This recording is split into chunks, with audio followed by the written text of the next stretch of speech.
Alright guys, so this is the shop build trailer. Give you a picture of the outside. Again, it's an 8.5 by 20, or just a hair under 20. So when you get a new trailer, a few things to look for is dry rot on the tires. This one had 2 tires. These 2 are pretty good. The other side, actually I'm lying, I take that back. These are the 2 that have dry crack on them. So you can see here, this is something you're going to want to replace. This trailer, I mean, you can see there's no rust on it. This is a 2008, so this trailer is fairly old and in good shape. It's got torsion axles, but the dry rotting, these would have been out in the sun. The other side does not have dry crack. That was probably the shade side where it was sitting. So definitely something you want to check for. So I'm going to order 4 new tires for this. When you're doing tires, get the radials. The bias are cheaper. So when you're looking at tires, you'll see like a 205/75 R15. That's the number here. You want that R, you want the radial. When they blow out or if they go, they don't shred everywhere like the bias do, and they just hold up longer. But these are going to get replaced. If you see dry cracking like this, just replace the tire. They'd probably go another year, but I'm going to be hauling my shop in this. I don't want a flat or anything damaged. You also want to check your grease on all these. There's little caps here, pull that, you can check your grease. When I jack this up to replace the tires, I'll check the bearings and look over the brakes and everything. It's all stuff you want to check when you have a new trailer. Something I do also when I buy a new trailer or any equipment that needs grease. Just go pick up a grease gun, load it with grease, and then there's grease gun mounts, and just mount it on the trailer somewhere. So I'll take this and mount it once the shop's built out. I'll mount it somewhere easy to grab so I can keep up on maintenance. If you don't have it, you won't grease it. I think they're 15 bucks. So make sure you have one. That's key maintenance on a trailer. So yeah, we have to make you a workbench. All right, this is some stuff for the bus. So we get that moved around, and then we're gonna start tearing out all the walls in here. I got some 1-inch insulation. We'll insulate the walls and the ceiling. So I'm thinking, I'm not sure, this changed because I was gonna get a V-nose, I ended up with a flat nose. And I got probably 2.5–3 feet there. So I may put my main workbench across the front. I'm not sure. Originally I was gonna put it. But it is bigger. It is a lot bigger. Originally I was gonna put it here on this wall because that's just the way I'm used to working. My workbench in the shop is on this side. And then I turn around and all my tools, sanders, grinders, stuff are on this side. So I'm not sure yet. I may, depending on tongue weight, put the CNC router up there. So any suggestions would be cool. It's got the barn doors in back, which I wanted. I want to be able to open one up and close the other if I need to get ventilation through here. I didn't want the big ramp door down, so if we're at a campsite or something, or parked somewhere, I don't have to open up the whole back. And then if I need to, I can put like my table saw out here in front of a door and kick stuff out the back if I need to. So yeah, we're gonna get this all insulated up, run some electrical.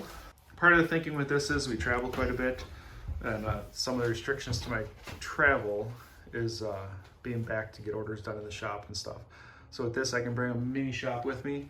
We can put the kids' bikes in here, stuff like that, and be able to stay longer or travel farther and not have to worry about work orders being delayed.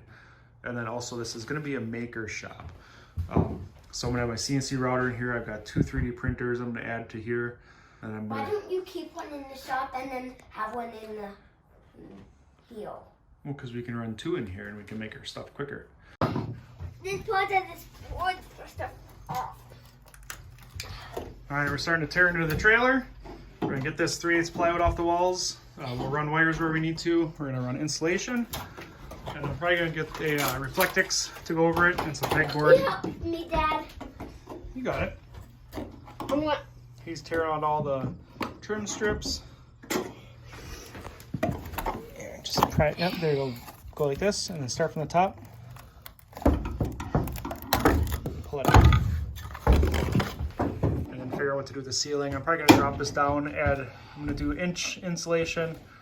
And then probably another inch under that with some furring strips, inch and a half. And then put a ceiling in here just to help keep the heat in. All right, so getting some of the paneling off. So it's pretty good underneath, a little bit of rust. I'll spray paint all these, treat them all. Yeah, I'll take care of all that. Any of this stuff will insulate inside these channels and inside there to get rid of thermal bridging. And then I'm also looking at all my wires to make sure nothing's rubbing or wore out.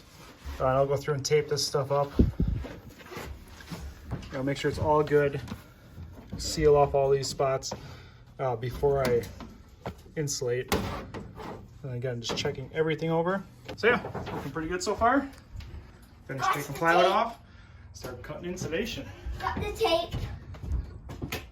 Duct tape. Oh, electrical tape we'll need. All right guys, day 2 of the mobile maker shop. Just insulated, did spray foam in between all the metal joists to keep any thermal bridging out. The insulation goes behind the metal ribs. It's kind of like a Z-track. I'm also gonna do another layer over the top once the workbench's pieces are in. Ready to show you that. Got her all stripped out. And starting the insulation. And we'll start on ceiling stuff too. I'll get this wall hole probably finished today. I'm gonna start working on the ceiling. And then I got the other wall here. I gotta finish tearing that out. We'll expand to foam everything, caulk everything up, and then start the same process on this wall. I have duct tape. That's Gorilla tape. Put it back. Tape, I mean. Put it back though so we don't lose it. We don't need it yet. All the wires look pretty good so far. We're just gonna double check them later. You can just do this as if you need to do something. All right, we got the door side wall almost all done. We got work on the hinges, make some blocks for that. One more piece there once we remove some hinge bolts. But I got this all taken off and I started expanding foaming all these joints up again, or all these gaps here. So these will be filled in. I caulked everything, especially the joint. So the tin like overlaps here on the outside. So I made sure that was all caulked too so no water or air gets through there. And then I just caulked on both sides of everything. So that's all sealed up. Wait for the caulk. I'll finish foaming this, get the foam to dry. And then as soon as all this dry, I'll come through here with a knife and cut all this extra off. All right guys, I'm really debating yanking up this floor and running some Reflectix under it and then some 2-inch insulation just into the framework. I can do it from underneath, but if I do it from up above, I can roll the Reflectix over the joist so it's kind of pinched in between the plywood. That's kind of what I'm thinking at this point. As I have the walls off, I have access to everything. They should come on and off pretty easy. These ones? No, the floor. All right guys, yeah, the Reflectix I use in the shop a lot, so having that under the floor will be a nice radiant barrier. This will be a winter or summer trailer that'll keep a lot of the cold air from coming up through. And it also kind of waterproof it a little bit. And then having the 2 inches of foam under that, I think will be a benefit too. So we'll see. That's kind of what I'm thinking at this point. We'll see how much time I get. This trim stuff came off really easy. It looks like it'll just be an easy pop off of the floor. I say that, but you never know. Screws could all break off and whatever. So yeah, we'll get this insulated out maybe tomorrow. Finish around the door. I'm gonna have to tear the doors apart at some point to insulate inside there. And then the front nose, I gotta figure out what I wanna do with workbench layout and insulation. I'm still undecided yet. So any ideas, throw it in the comments and let me know.